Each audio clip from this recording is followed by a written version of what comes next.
Bonjour à tous, je suis ravie de vous retrouver aujourd'hui pour une nouvelle vidéo après un long temps de silence dû à un problème de santé, mais les choses sont en train de s'arranger progressivement et donc j'ai eu envie de revenir vers vous dans cette période un peu compliquée. Cette vidéo, je la fais pour compléter mon article du mois de janvier 2022 qui s'intitule « S'intérioriser grâce à la folie du monde ». Cet article, vous pouvez le retrouver sur mon site et vous avez sous la vidéo le lien pour y accéder. Je vous avais promis ce complément pour vous offrir quelques pistes justement pour traverser cette folie du monde, ce chaos actuel, en restant debout, bien ancré, mais de manière plus large, ce sont aussi des pistes pour traverser tous les moments difficiles de votre vie, les crises que chacun de nous rencontre à un moment ou à un autre de la vie. Mais évidemment, c'est bien la crise mondiale créée autour du Covid-19 qui m'a conduite à faire cette vidéo maintenant et non pas à un autre moment, sachant que je rencontre actuellement beaucoup de personnes qui sont dans le doute, qui n'osent plus trop penser par elles-mêmes face à une doxa et à une véritable propagande en réalité assez terrifiante. Et ces personnes ne savent plus trop à quel sein se vouer. La bonne nouvelle, c'est que ce guide que vous cherchez peut-être à l'extérieur de vous est en réalité en vous. Il suffit d'aller à sa rencontre pour le trouver et pour cela de se centrer en soi-même. Mais cette crise a aussi ceci de particulier qu'elle vient réveiller et exacerber en nous des émotions et des situations de vie que parfois nous pensions réglées.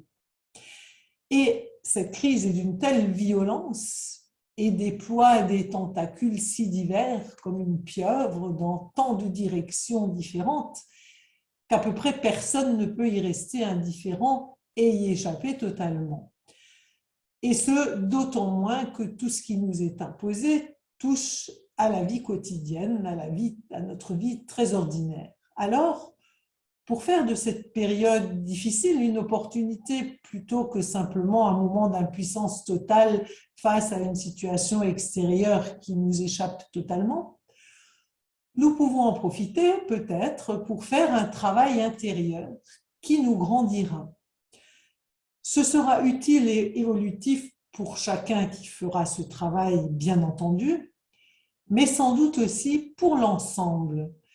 Parce que si chacun de nous élève ses propres vibrations, eh bien, les vibrations de l'ensemble s'élèveront forcément aussi. Et si chacun de nous rejoint son espace de paix et de sérénité intérieure, la paix et la sérénité finiront forcément par avoir raison un jour ou l'autre de l'agitation psychopathologique qui anime le monde pour le moment.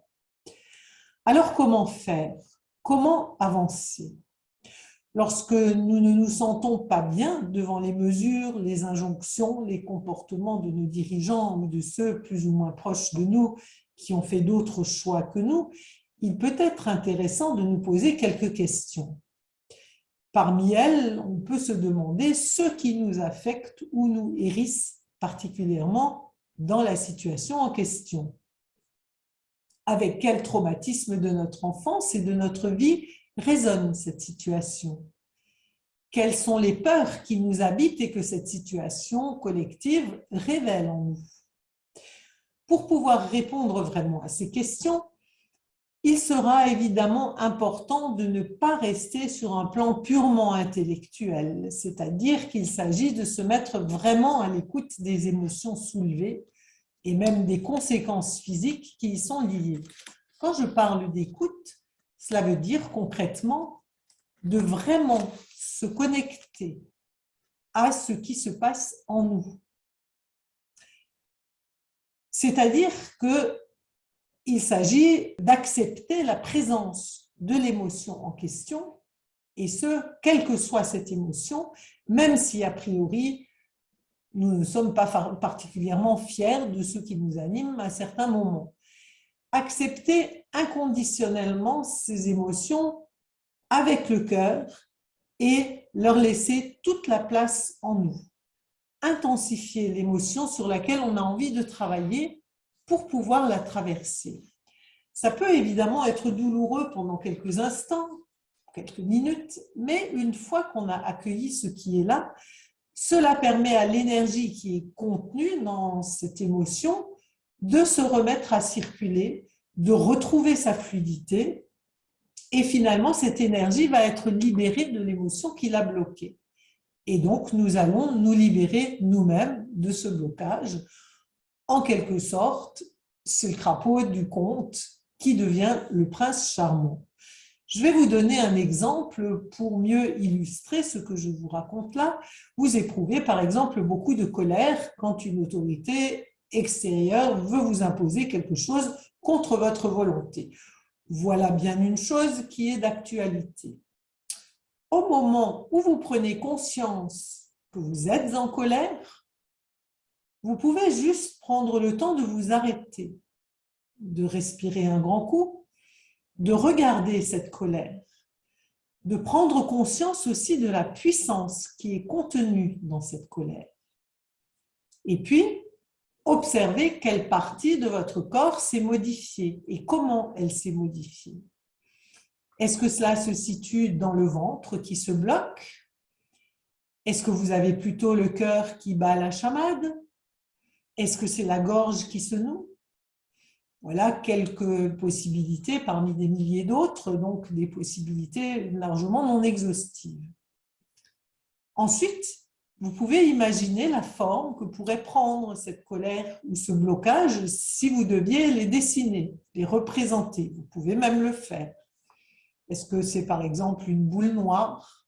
Si c'était une boule noire, quelle serait sa texture? Est-ce que c'est une barre de fer qui vous étreint? Est-ce que c'est un coup de poignard que vous ressentez dans votre ventre? Il y a 1000 façons différentes de vivre cela et de le représenter. Et votre représentation, à vous, est forcément juste pour vous. J'insiste quand même, ce questionnement-là doit être tout sauf intellectuel. Il doit plutôt être intuitif, sensitif, sensuel même presque. C'est-à-dire qu'il s'agit d'accueillir l'image ou l'idée qui vous vient sans réfléchir et surtout sans jugement sur cette image. Tout est juste. Il n'est pas impossible d'ailleurs qu'à ce stade, une situation douloureuse d'enfance émerge. Ça aussi, accueillez-le. Ça aussi, c'est juste, forcément juste. Et puis, respirez dans ce blocage, vraiment, consciemment. Et là, un petit miracle généralement se produit, à savoir que l'image se transforme en même temps que l'inconfort dans le corps se dissout. La boule noire peut devenir une boule toute tendre alors qu'elle était métallique. La barre de fer peut par exemple se dissoudre ou le couteau peut devenir un couteau à pain. Bref, il y a une transformation qui se fait. Puis ensuite, vous pouvez poursuivre ce travail après la traversée de cette première émotion en voyant si derrière elle, il n'y en a pas une autre que vous pourrez accueillir et traverser de la même façon. Par exemple, derrière la colère, il peut y avoir beaucoup de tristesse ou un sentiment de solitude ou l'impression d'être rejeté ou toute autre chose. Là aussi, accueillez ce qui est présent là. Et puis, d'émotion en émotion, à un certain moment, vous atteindrez un espace de paix en vous, ou un espace de joie, ou de lumière, ou de sérénité. En tout cas, quelque chose de très positif, de très harmonieux. Et là, vous pouvez vous fondre à cette énergie intime, lumineuse, et laisser venir un symbole, une image, une parole, une phrase, une forme, peu importe. Là aussi, accueillez ce qui vient sans jugement. Ça sera en tout cas quelque chose qui sera habité par cette énergie bienfaisante dans laquelle vous vous trouvez à ce moment-là. Et ensuite, fort de ce symbole lumineux, vous pouvez retraverser les émotions et les situations que vous venez de traverser dans un sens mais dans l'autre sens. Donc, vous commencez par la dernière émotion rencontrée et vous remontez cette fois-ci en laissant chaque fois les émotions approcher de votre symbole, se dissoudre et se transformer à son contact lumineux. Et ce symbole, ensuite, vous pourrez le retrouver quand vous en aurez besoin, quand par exemple une autre colère se présentera à un moment donné. Pour rendre à César ce qui appartient à César, sachez que cette démarche est inspirée par un livre, celui de Brandon Bayes, intitulé Le voyage de guérison, livre que vous pouvez lire, bien sûr, vous y trouverez pas mal d'informations, mais sachez aussi que ma façon de faire est un peu différente, moins protocolaire que dans ce livre, et que l'histoire des symboles, tout ça, c'est des choses que j'ai rajoutées à ma façon. Sachez aussi que si vous le souhaitez, je peux vous accompagner dans ce type de travail, l'astrologie offrant un plus, celui de donner des pistes pour préciser la nature des blocages, la nature des émotions qui vous animent et les comprendre. Revenons à la crise actuelle et voyons ce qu'elle peut interroger en nous. La palette est très large et nous ne pourrons évidemment pas être exhaustifs, mais vous comprendrez à travers ce que je vous propose le chemin, la démarche à suivre. D'abord, sans doute, dans les premiers sentiments qui sont présents, il y a le sentiment d'insécurité. Et il faut dire que tout a été fait pour le développer en faisant en premier lieu peur à tout le monde. Peur du virus, peur de la maladie, peur de la mort, peur de contaminer vos proches, d'être contaminé par un proche. Quand on accueille cette peur, là encore, quelle forme prend-elle? À quoi nous renvoie-t-elle? Est-ce qu'il y a, par exemple, eu une mort traumatisante dans la famille ou durant l'enfance? Est-ce qu'un parent malade est mort de ne pas s'être fait soigner?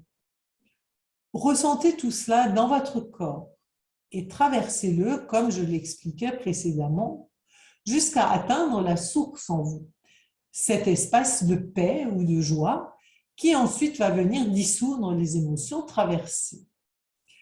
Dans un autre registre de la peur, il y a aussi la peur du gendarme, si on n'obéit pas, que ce soit à l'occasion des confinements, du couvre-feu, ou parce qu'on n'a pas envie de se faire injecter, ou pas envie de prendre un abonnement à vie à cette injection. Peur parce qu'on voit bien que l'étau se resserre peu à peu et qu'on se sent isolé.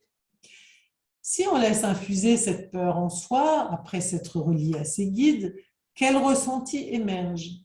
Quelles images? Quelles situations d'enfance? Là aussi, même démarche intérieure. Donner place à l'émotion présente, sans jugement, avec amour, avec compassion, accueillir ce qui est, respirer dedans, traverser et voir ce qui est derrière cette émotion, etc. Réécoutez le début et vous aurez le chemin. Ce qui, évidemment, cette peur du gendarme peut renvoyer au rapport à l'autorité quand elle devient autoritarisme. Donc, par exemple, un parent autoritaire, violent, dont le comportement a engendré de votre part la soumission, l'obéissance aveugle, ou la révolte, ou l'incapacité à manifester ses propres désirs et ses propres besoins, ou même à les contacter, parce qu'à force de ne pas avoir le droit de les écouter, on finit par perdre le contact. Il n'est pas impossible que se manifeste alors l'enfant terrorisé qui demande à être entendu, rassuré, consolé, et il est toujours en vous. Le prendre en charge, l'accueillir, va dissoudre cette terreur refoulée. Pareil pour l'enfant révolté, commencer à l'entendre alors qu'il ne se sent pas entendu jusqu'alors.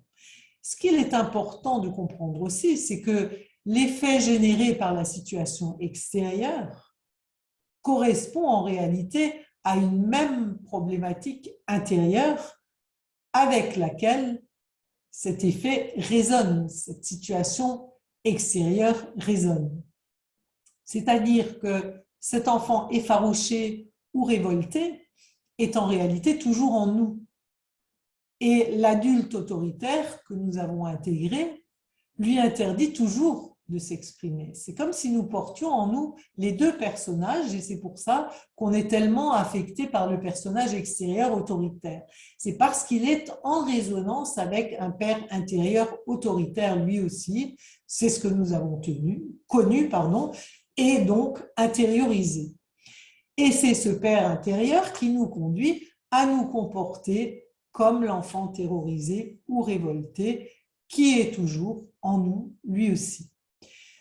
Nous avons alors, dans cette prise de conscience, l'opportunité de guérir ces deux personnages en nous et leurs relations toxiques qui se déroulent aussi en nous. Et en cela, on peut dire que la crise a quelque chose de positif.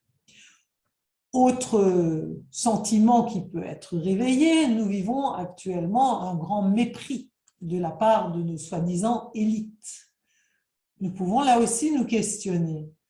Par exemple, que ressentons-nous quand Jacques Attali, interviewé par une jeune journaliste masquée, lui demande au milieu même d'une phrase et par un geste tout à fait dédaigneux de remonter son masque sur le nez alors que lui-même n'en porte pas, il le tient à la main. Vous pouvez trouver là sous la vidéo le lien vers une vidéo qui montre ce petit épisode. Ça ne dure pas longtemps, mais c'est assez caractéristique de ce qui se passe actuellement.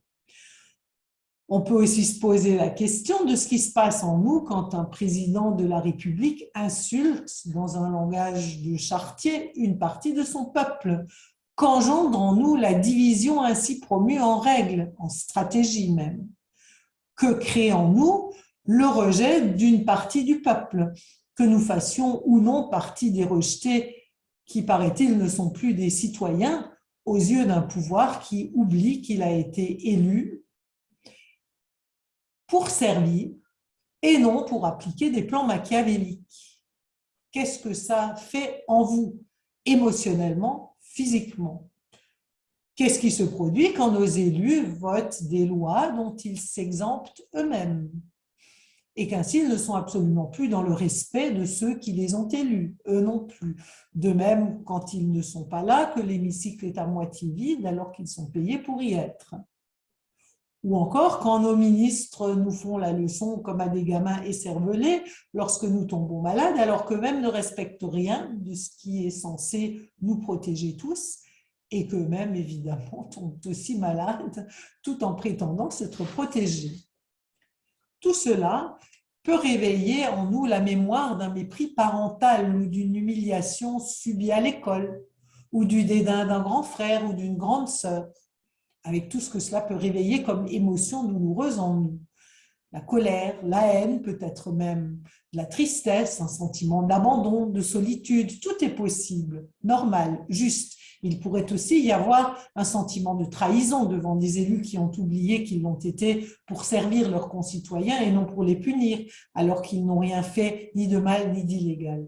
Là encore, même démarche intérieure à suivre, en n'oubliant pas de nous demander en quoi une part de nous-mêmes en méprise une autre, en quoi nous nous trahissons nous-mêmes en obéissant servilement à des règles inacceptables au regard de notre propre conscience, en quoi nous nous punissons, humilions, déconsidérons, rejetons nous-mêmes pour avoir l'air conforme à la doxa en cours, par exemple, ou bien en quoi nous sommes méchants envers nous-mêmes.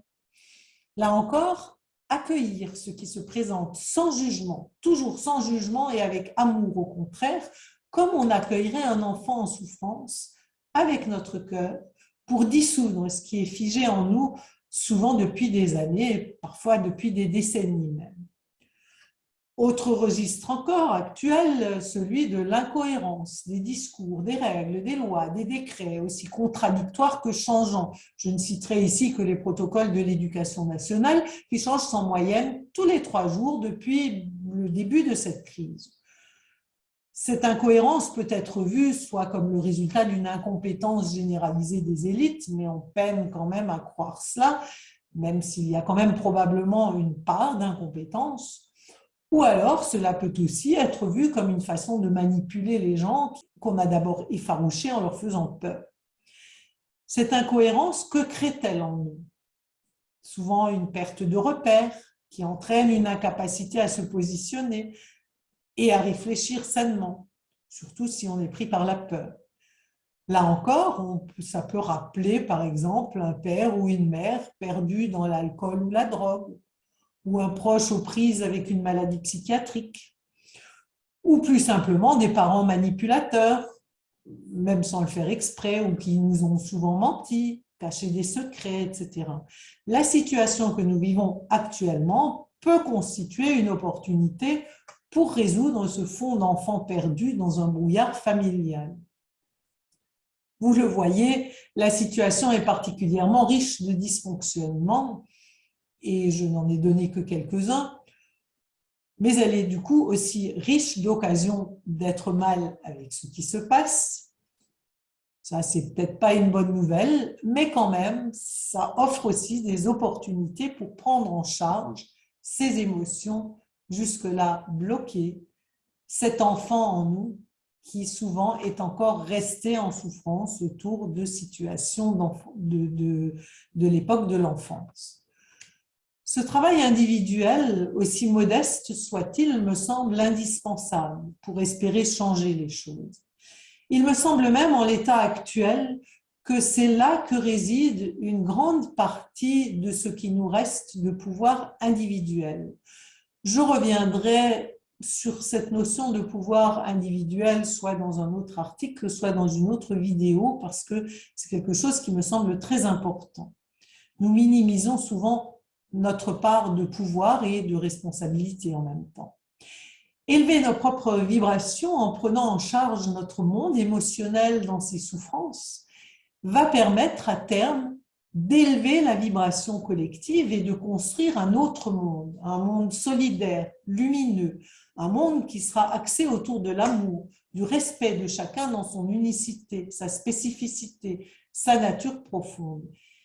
C'est en tout cas en cela que j'ai, pour ma part, envie de placer ma foi, même si c'est parfois difficile d'y croire encore.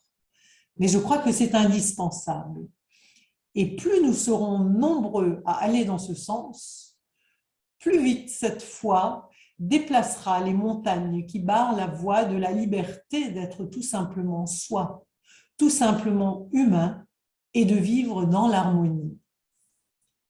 Voilà ce que j'avais envie de partager avec vous aujourd'hui, parce que ça me semble très important dans ce monde en déliquescence. Cette vidéo se termine ici. Merci de tout cœur pour votre attention. Si vous l'avez aimée, si elle vous a apporté quelque chose, n'hésitez surtout pas à la partager. Et puis, si vous voulez m'aider un peu, cliquez sur le pouce qui se lève. Abonnez-vous à ma chaîne. Laissez votre commentaire sous la vidéo, ça pourrait aider à la faire connaître un petit peu plus, à la faire remonter dans le référencement et ainsi à œuvrer plus intensément dans le sens d'une humanité fraternelle.